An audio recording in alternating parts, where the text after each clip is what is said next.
అన్నగారు ఎక్కడున్న వారికి ఆత్మశాంతి చేకూరిన భగవంతుని ప్రార్థిస్తూ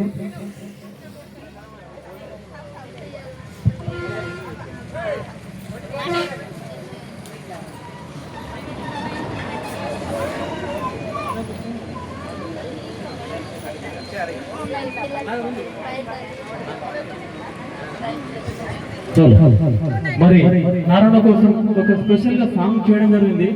కానీ మాకేంటంటే మేము ఉన్న అందుబాటులో కరెంట్ లో ఒక చిన్న ట్రాన్స్ఫర్ ప్రాబ్లం వల్ల పాట మొత్తం పూర్తి చేయలేకపోయినాం. సాయంత్రం వరకు ఫుల్ సాంగ్ వస్తుంది. ఇప్పుడు ఎందుకంటే ఒక పల్లవి